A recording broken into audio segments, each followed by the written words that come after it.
some shoulder mobility for you here. We've got a deficit push-up and a barbell shoulder rollout or extension. With this combination, a lot of room for individual adjustment and scaling, and a lot of need for that, really. So I would say start, for most of you, with your knees on the ground for this. This isn't, a training session or workout session for the push-up.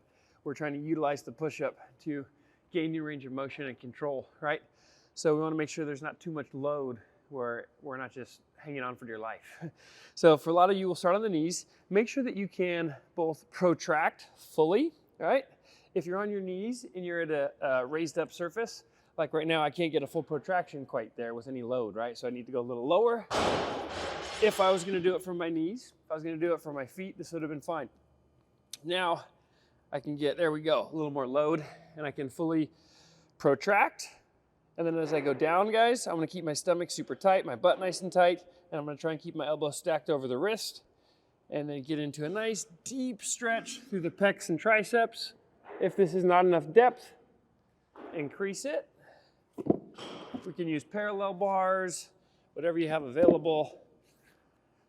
But the idea being, whether it's from the knees or from the feet, that we can get a nice full protraction, aggressive pec contraction here, and then slowly lower, getting as big and deep a stretch as we can on both the pecs and triceps in front of the shoulder, hanging out here for a couple seconds in the bottom of each rep, and hanging out up here at the top for a couple seconds of each rep.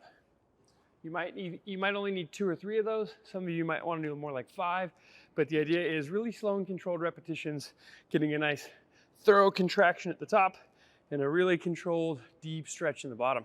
So we'll get a few of those reps, then we'll transition here.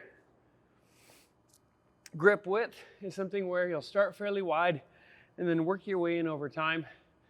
The initial movement, where most people will start, is simply going to be extending out to your position of comfort. Utilize the plates here with your legs for a little extra stability.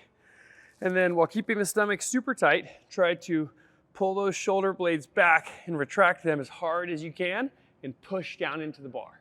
While doing those 2 things, extend out as far as possible without any pain. A lot of you will feel a nice stretch through the biceps here. That might be your limiting factor. Okay, don't go beyond it. Maintain that external rotation and then push into the bar as you come back up. For these, I'll sometimes, if it's a really challenging position, I'll just hang out and I won't have it be dynamic. I'll just pause here and get comfortable. For those that are more comfortable, they can be dynamic and they can come up and down. And then for those that are super mobile, you can even go as far as dislocates, where you continue out. And then as you get towards that end range, you really shrug and go all the way back to the ground and back up. So that's sort of a spectrum exercise. Find the level that you're at and stay within your comfort zone or just up to the edge of it. And then back and forth. So 2 to 5 reps here, 2 to 5 reps or a 30-second static hold here. And then we'll repeat that for 2 to 3 cycles. Enjoy your newly found shoulder extension.